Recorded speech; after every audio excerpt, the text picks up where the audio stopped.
Boa noite a todos. Vamos dar início a mais um estudo da noite. E hoje nós falaremos sobre nosso Mestre Jesus, né? Confesso que quando você escolhe um tema desse, é a mesma coisa de você ir com uma colher na frente do oceano e querer carregar parte com você. Você não sabe nem por onde você começa, se você não começa. E eu consegui dois textos que me deram um norte para poder falar sobre o Mestre, né? A gente poderia estar aqui falando sobre a história, que todo mundo já sabe, né? Onde nasceu, quem é o pai, quem é a mãe. Mas eu acredito que o nosso propósito aqui é mais ligado à nossa transformação íntima.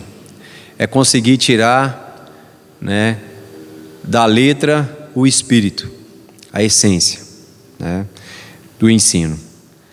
Então, com esse propósito, a gente se propõe nesse momento a manter o nosso pensamento, o nosso coração alinhado aos propósitos mais nobres desse hospital de corações, de toda a espiritualidade amiga que aqui se encontra, para que a gente possa compreender, assimilar, mas principalmente conseguir vivenciar os ensinos do Cristo.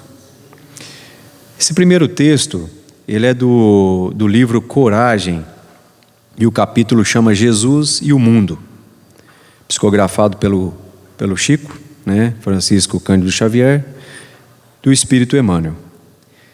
E ele começa dizendo: se Jesus não tivesse confiança na regeneração dos homens e no aprimoramento do mundo, naturalmente não teria vindo ao encontro das criaturas e nem teria jornadeado nos escuros caminhos da terra. Primeira coisa que a gente deve pensar, eu acredito, né, quando se fala em Jesus, é qual é o maior desafio de Jesus? Qual será que foi o maior desafio de Jesus aqui na terra? Lembrando que, com certeza, não era nenhum problema material, né? Jesus, na envergadura do Espírito que não era problema de onde nascer, o que comer, onde trabalhar. Não caracteriza os problemas que nós temos no nosso cotidiano. Então, o maior problema, a maior dificuldade de Jesus, quando encarnado, era fazer com que nós nos aproximássemos dele. Esse era o desafio de Jesus. E é um desafio que até hoje existe, né? Nós podemos pegar como exemplo a nossa convivência. Quantas vezes durante o dia, nas nossas contendas, nas nossas dificuldades, nós citamos o exemplo de Jesus? Nós comentamos algo de Jesus para tentar amenizar uma situação, aconselhar alguém, apaziguar uma discussão. Quantas vezes? Né? Nós temos ainda essa dificuldade de acessar esse mestre, esse irmão nosso, que há 2000 anos atrás ele veio para começar esse processo de aproximação, de comunhão conosco, para que a gente pudéssemos alinhar os nossos interesses nos interesses dele, de espírito perfeito que hoje ele é, né?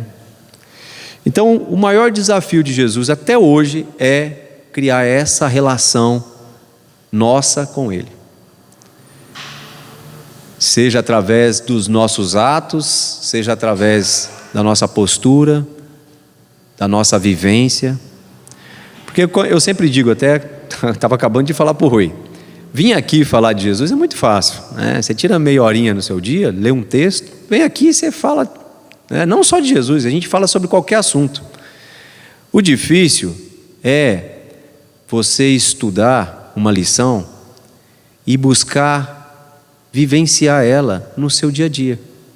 É você olhar para você, de cada palavra e cada frase que está dentro do Evangelho e você vê como é a sua postura mediante aquele ensinamento. Esse é o desafio. Falar de Jesus é muito fácil, né? O desafio maior é viver. Então Jesus, ele não viria à terra, Espírito que é, se ele não acreditasse, não tivesse a certeza de que nós somos espíritos que alcançaremos a regeneração. Que é esse processo que a gente está passando agora no nosso planeta, né? Até eu falei sobre isso no mês passado, se não me engano, sobre o processo de regeneração do planeta. Que hoje nós nos encontramos num planeta de provas e expiações, e o planeta está passando por esse processo de regeneração. Até 2050 já é para estar esse processo, o planeta está regenerado. 2050 está aí, hein, pessoal?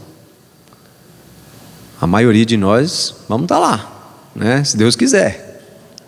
Falta só 27 anos. Passa que é um pulo. Então, Jesus e toda a orbe dos espíritos que trabalham com Ele estão dedicados e empenhados nesse processo de aproximação nossa com Ele. Parece até infantil a fala, mas tudo isso só para a gente se aproximar de Jesus? Tudo isso. E nós não conseguimos. E ainda reprovamos, e ainda fraquejamos, e ainda desistimos, né, nesse processo. Não podemos, por isso, perder a esperança e nem nos cabe o desânimo. Diante das pequenas e abençoadas lutas que o céu nos concedeu. Entre as sombras das humanas experiências. Quando a gente fala aqui, né, das pequenas e abençoadas lutas, deve ter gente aqui que pensou em falar alguma coisa. Mas peraí, esse cara nem me conhece para falar de pequenas e abençoadas, ele não sabe o que eu estou passando, não faz ideia do meu fardo. Hoje eu estava conversando com uma amiga via mensagem do WhatsApp, e ela me mandou uma mensagem daqueles textos, né, motivadores, que tem um fundo de verdade, mas muito materialista, que falava mais ou menos assim, que a gente não precisava ficar perto das pessoas que não nos faziam bem, que não nos queriam bem, a gente não precisava se rebaixar para ninguém, que a gente... Beleza, legal. Só que existe injustiça da parte de Deus perante nós aqui na terra? Se seu filho hoje é um ingrato com você, você acha que teve algum erro aí no processo reencarnatório? E não era para ser o seu filho, porque você fez tudo o que você podia por ele, você se dedicou, como todo pai e toda mãe, a maioria pelo menos, né? Faz pelos seus filhos, e o bicho cresce, vira um ingrato. Não liga, não fala. Eu tenho dois assim, um com 18 e um com 17, né? São do meu primeiro casamento, então não moram comigo. Até os 17 era belezinha, né? Hoje eu sinto saudade da época que eu falava com eles através do celular da mãe deles, que já era complicado, tinha que marcar horário, mas eu conseguia falar mais. Hoje não tem tempo, não dá. Só que a gente esquece de um pequeno detalhe. A gente esquece o que a gente fez para essas criaturas. A gente só se apega no aqui. Eu fui um bom pai, eu fui uma boa mãe, eu me dediquei e agora ele não está nem aí para mim.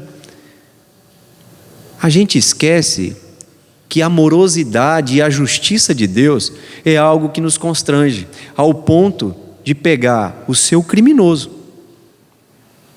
ou a sua vítima e colocar no seu útero.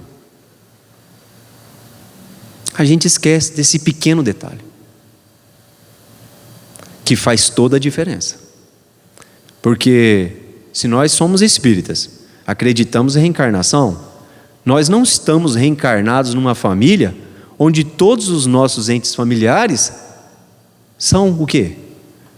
Nosso melhor amigo, Não, são ajustes que a gente precisa fazer. São ajustes, tem que ser dessa forma. Provavelmente ele já veio como patrão seu, O que você fez? Trocou de emprego. Eu não suporto aquele cara. Depois ele veio como melhor amigo. Você brigou, nunca mais falou com ele. Depois veio como namorado, como esposo, como esposa. Você pediu o divórcio. Você mandou matar. E aí, chega um ponto que a justiça divina fala o quê? Olha, agora vai para tudo ou nada, né? Vamos ajustar isso, vamos colocar numa situação que ele não tenha mais como escapar desse ajuste. E aí, manda para a gente esses negocinhos pequenininhos, né? Engraçadinho. Como que você não vai gostar? Como que você não vai amar? Como que você não vai amar? E aí você consegue construir um laço através do amor. Que nós sabemos o quê? O amor, ele cobre uma multidão de pecados. Não há nada que resista ao amor. Nada. Então, nos processos de reajuste, a gente encontra essas situações que aqui Emmanuel chama de pequenas e abençoadas lutas. Então, é assim, resumindo, tudo que você passar aqui é abençoada luta. Olha com carinho para a sua dor. Não, esse cara está falando, acho que ele errou o texto. Não, é isso mesmo, é o que Chico dizia. Começa a olhar com carinho e chama ela de irmã dor. Pergunta para ela, a pergunta que você tem que fazer para a sua dor, é só você mudar um pouco o formato da pergunta, porque geralmente, que pergunta que a gente faz para a nossa dor? Por que comigo? Eu sou vítima, eu não mereço isso, não é isso que a gente faz? A gente se coloca numa postura de vítima, chega quase a ficar numa posição, né, de feto. A pergunta que nós devemos fazer é: para quê? O que eu preciso aprender com essa situação? É fugir de novo? O que você vai fazer com o seu filho que te ignora? Não falar com ele? Ele faz o papel de filho. E você também? Vai fazer o papel de filho também? Ou você tem que fazer o papel de pai e o papel de mãe? Porque a nossa responsabilidade um dia vai ser cobrada individualmente. Então você é o pai, vai ser cobrado como pai. Não vai ser cobrado como filho. O filho vai ser cobrado a responsabilidade dele como filho. Então nós temos que fazer o quê? A nossa parte.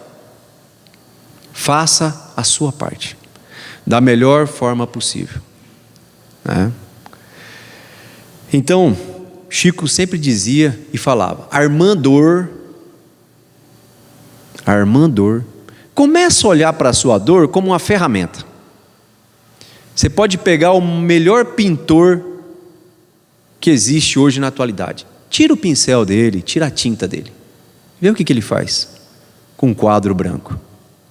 Pega o melhor escultor, tira aquelas ferramentas dele, vê o que ele consegue fazer, mas com a ferramenta adequada. Cada um de nós tem a ferramenta adequada, e ela vem através dessas abençoadas lutas diárias, que faz o quê? Qual é a escultura que vai sair dali? O seu espírito puro. Tem gente que já está com a camada já mais fina, mas tem gente que ainda, você olha para ele, ainda é uma rocha bruta, cheia de cascalho e lodo por fora. O trabalho vai ser árduo, vai começar do início. Então, é um processo natural. Quando você muda o seu olhar, graças ao quê? Ao entendimento das lições de Jesus. Bem-aventurados os que choram, os que sofrem. Quando que a gente lê uma passagem dessa do Evangelho e fica satisfeito? Você acaba de ter um problema, uma discussão, uma briga no seu ambiente de trabalho. Aí você chega em casa e fala: eu vou dar uma lida no Evangelho, que é para mim acalmar meu coração. Aí você abre lá: bem-aventurados os que sofrem. Você fala: não, deixa eu mudar mais 2 páginas para lá, porque errei. Houve um equívoco aqui. Por quê? Bem-aventurados os que choram e sofrem. Bem-aventurados os que conseguem tirar dali o aprendizado. Se você se comporta como uma criança que emburra e acha que está errado, que não é assim, você não vai aprender nada.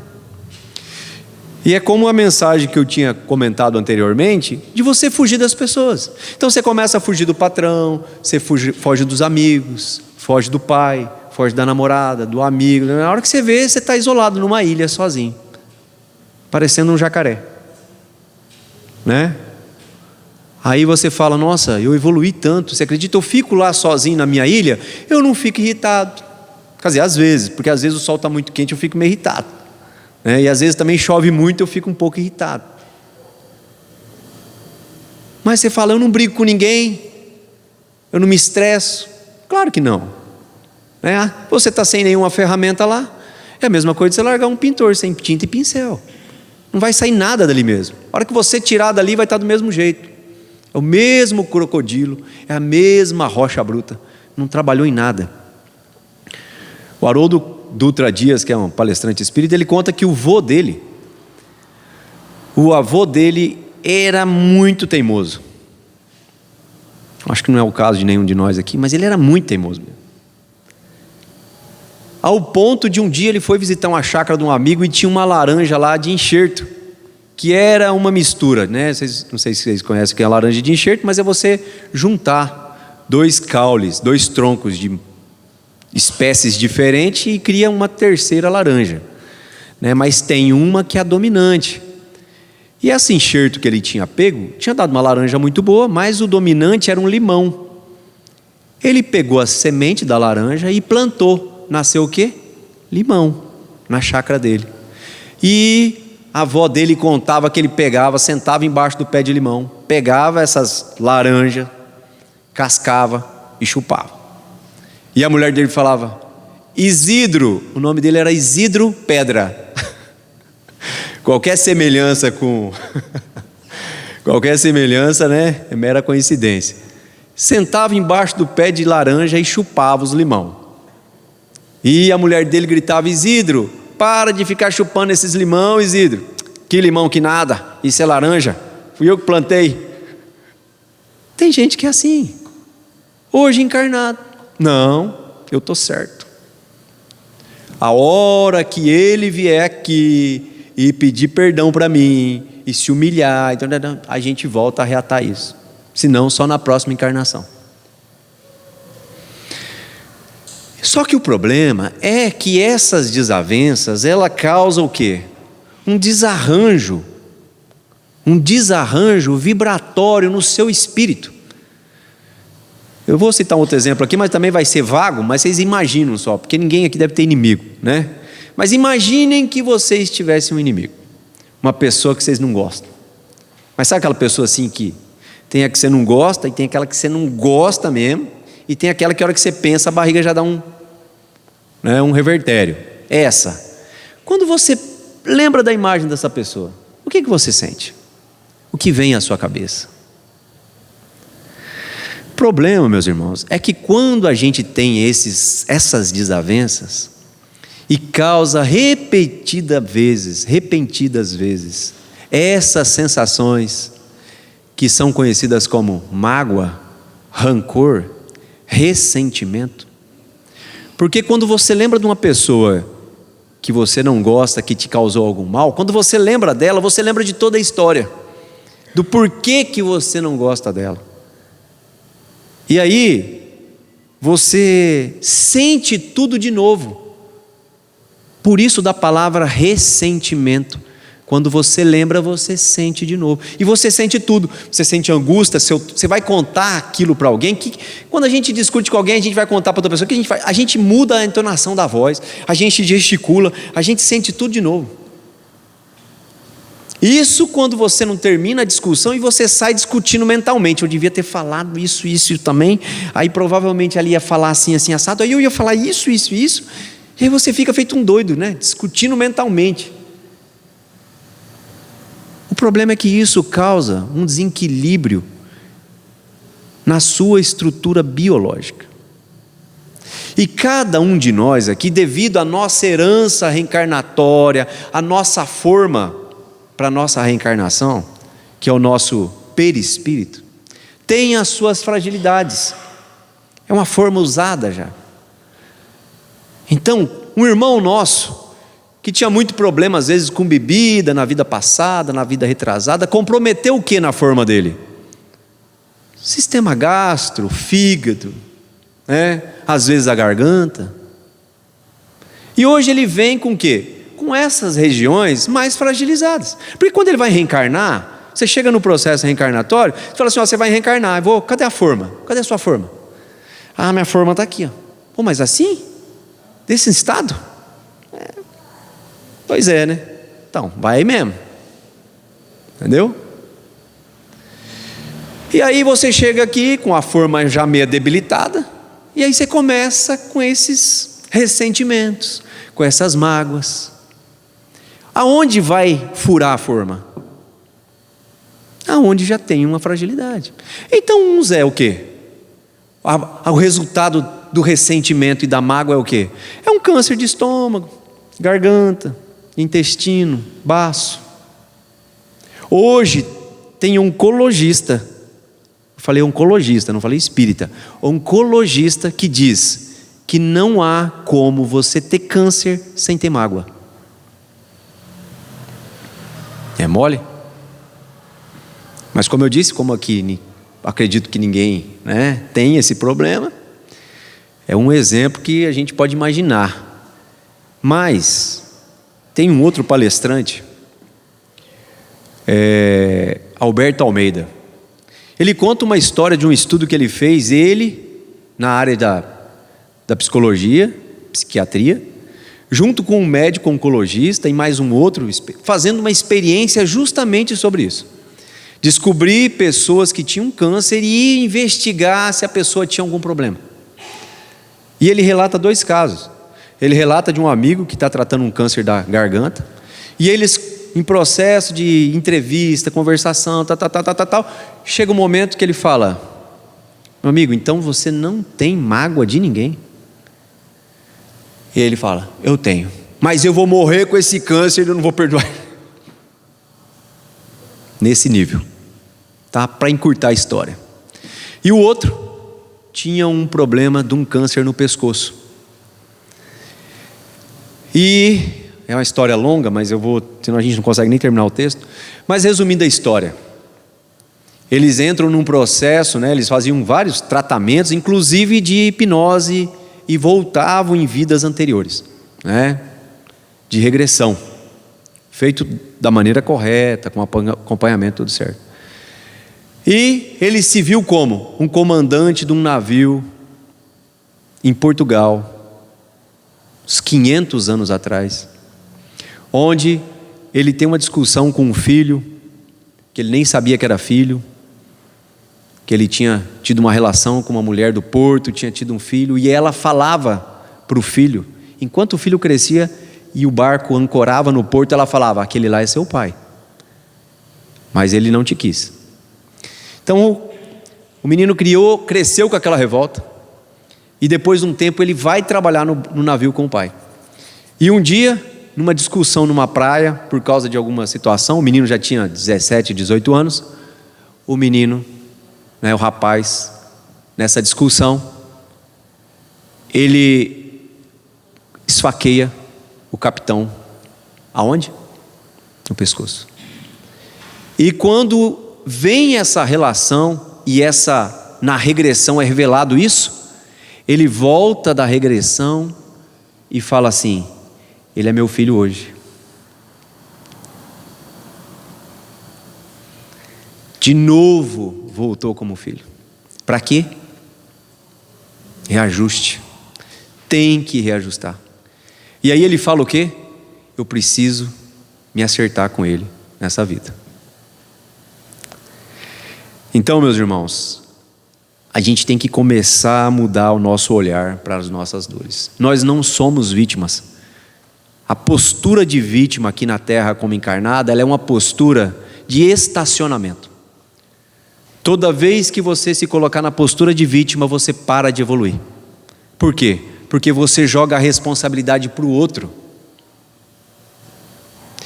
Eu não sei qual é o problema que você tem hoje, mas independente do que ele seja, muda a sua visão de olhar para ele. Deixa de olhar como vítima e começa a olhar como participante, como corresponsável por essa situação. Porque se você está nela hoje, você tem alguma participação. Não existe injustiça da parte de Deus. Então você é corresponsável.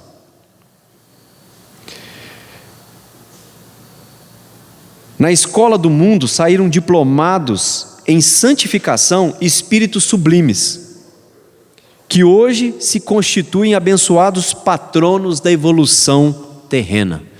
Sabe aqueles caras que a gente admira hoje?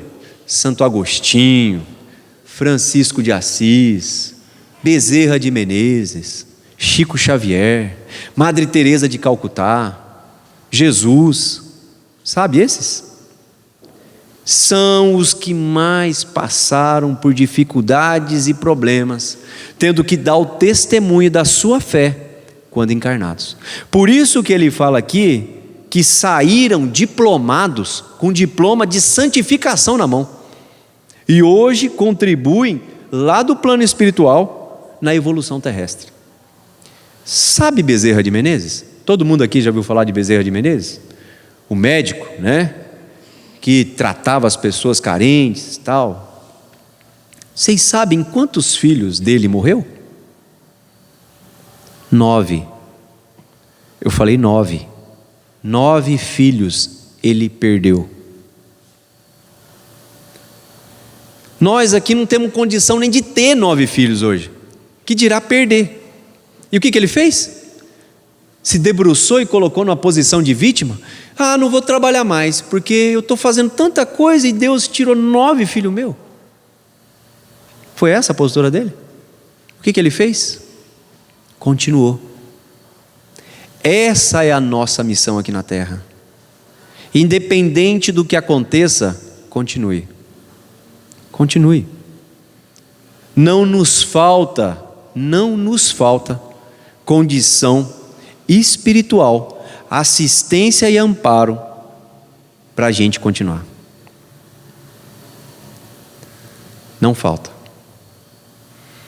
Então, esses diplomados em santificação tiveram que dar o testemunho da fé dele, coisa que muitos de nós aqui provavelmente, iríamos fraquejar. Como eu disse, quem está preparado aqui para ter 9 filhos? Hoje a gente tem 1, 2, como que é? Você conversa hoje com a mãe que tem 2 filhos, um casal que tem 2 filhos, que fala, dá trabalho demais. Não dá não, muito caro, dá muito trabalho, não dou conta.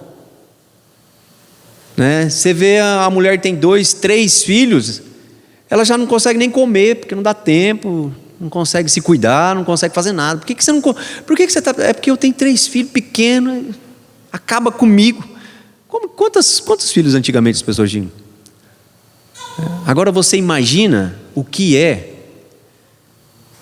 Emmanuel diz, eu não lembro que texto que ele diz, que uma das piores dores que você pode ter aqui na terra é você enterrar um filho.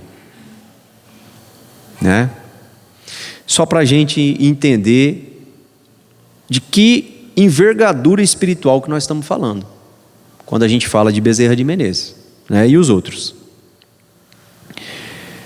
Não nos compete menosprezar o plano de aprendizado que nos alimenta e nos agasalha, nos instrui e aperfeiçoa. Qual que é o nosso plano de aprendizado?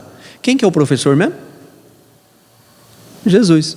Então, se você tiver um problema, se estiver se sentindo mal e você abrir o Evangelho para fazer uma leitura e está lá, bem-aventurados os que choram, não duvida da lição. Não duvida da lição. O que pode ter acontecido é a sua má interpretação. A lição está correta. Não nos compete menosprezar o plano de aprendizado. Então, quando você abre o Evangelho ao acaso, é o acaso para você. Você acha que é o acaso. Não tem várias pessoas que falam assim: nossa, eu abro, só dá na mesma lição. Meu evangelho está viciado. Não, é porque você não aprendeu aquela. Como que você vai passar de lição de uma para outra? Você passa de ano né? Se você não alcançou a nota, você passa de ano, não passa. O que você faz? Você volta e estuda de novo. Então, se a sua lição ainda é aquela, é porque você ainda não aprendeu, né? Se o melhor não auxilia o pior, debalde guardaremos a melhoria da vida. Quando a gente se acha um pouquinho melhor, o que a gente faz? A gente vira para trás e começa a criticar aquele que está na posição que a gente estava ontem. É igual o fumante que para de fumar, amanhã ele começa a falar mal de quem fuma, né? Nossa, não acredito que você fuma. Ah, você não fuma? Não, parei ontem, eu não fumo mais. É mais ou menos assim, sabe? Se você já é o melhor, você tem obrigação com os piores. Se o bom desampara o mal, a fraternidade não passaria de mera ilusão. Como vai existir fraternidade? Quem vai amparar o mal? O mal ampara o mal? Não. Alguém tem que ser o exemplo, né? De quem mais sabe, é de quem vai ser mais cobrado. Se você já entende a lei do perdão? Ah, eu entendo. Então agora você tem a obrigação de perdoar todo mundo, tá? Porque até você saber disso, você ainda tinha uma desculpa de falar que não sabia. Agora não tem mais. Se o sábio não ajuda o ignorante, a educação retundaria em mentira perigosa. Também, né? Quem sabe? Você imagina um médico, né? O cara formado em medicina, que é uma profissão extremamente nobre. Nobre no sentido, né? Você imagina você salvar uma vida, né? E aí chega alguém, você está num restaurante, uma pessoa começa a passar mal, engasgar. Ele fala: mas um médico, não, eu sou médico. Então desengana, eu não pratico a medicina. Seu aprendizado, seus 5 anos, 6 anos, 10 anos de estudo, valeu para quê? É a mesma coisa da gente decorar o evangelho. Então você vai falar com alguém sobre o evangelho, a pessoa descreve o versículo, o capítulo, o evangelista que foi. Mas, e vem cá, o que você faz com tudo isso? Né? O que a gente faz com tudo isso?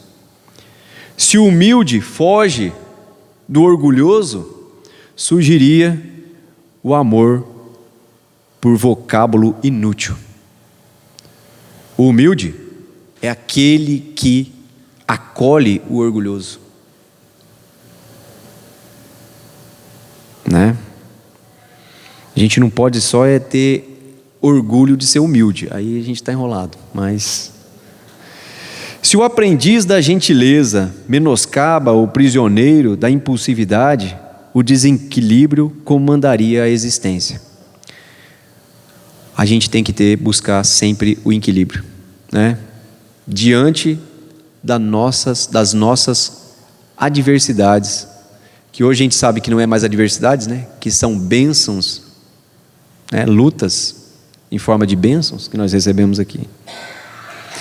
Se a virtude não socorre as vítimas do vício, e se o bem não se dispõe a salvar quantos se arrogam aos despenhadeiros do mal, de coisa alguma serviria a predicação evangélica no campo do trabalho e da providência que nos confiou. É o que nós estamos dizendo agora, né? É a obrigação que nós temos de ser os promotores. O evangelho, ele pede uma postura nossa, que é uma postura de ativo. O evangelho, ele nos cobra uma postura ativa. Não tem como a gente praticar o evangelho na inércia. Quando alguém chegar até mim, eu vou praticar o evangelho. Não é assim. É atividade, proatividade. O mestre não era do mundo, mas veio até nós para a redenção do mundo. Sabia que os seus discípulos não pertenciam ao servo moral da terra, mas enviou-os ao convívio com os homens, para que os homens se transformassem nos servidores, devotados no bem, convertendo o planeta em seu reino de luz. O cristão que foge ao contato do mundo, a pretexto de garantir-se contra o pecado, é a flor parasitária e improdutiva na árvore do Evangelho. E o Senhor, longe de solicitar ornamentos para a sua obra, espera trabalhadores abnegados e fiéis que se disponham a remover o solo com paciência, boa vontade e coragem, a fim de que a terra se habite para a sementeira renovadora do grande amanhã.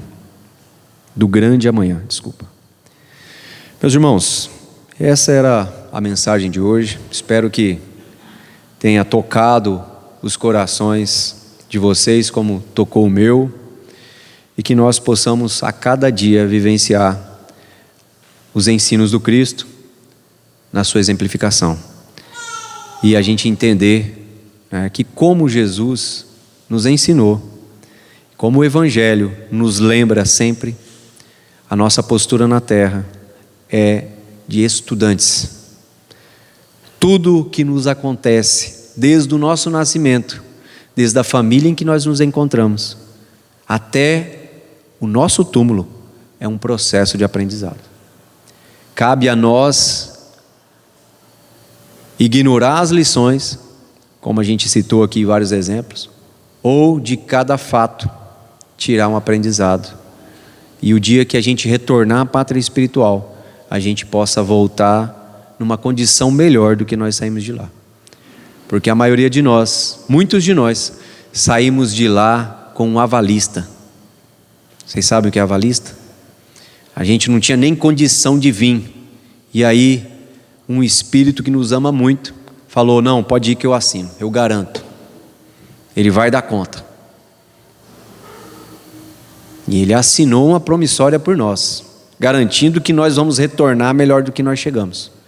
E nós temos condição, numa alta análise que nós fazemos de nós mesmos, saber qual a nossa escala evolutiva no nosso processo reencarnatório. Se a gente tem 15 anos, 20 anos, 50 anos, 60 anos, a gente consegue olhar para nós e saber como estamos na nossa escada evolutiva. Se estamos regredindo, se estamos estacionados ou se estamos evoluindo. Então vamos fechar os nossos olhos e agradecer ao nosso Mestre Jesus, ao nosso bondoso Pai, a toda a espiritualidade amiga, aos benfeitores desse hospital de corações queridos, por mais essa lição que vem de encontro às nossas necessidades ainda tão íntimas, e que possamos beber dessa água que refrigera a nossa alma e compartilhar também com os nossos irmãos desencarnados. Que o Senhor nos envolva, nos ampara e nos assista, hoje e sempre, que assim seja.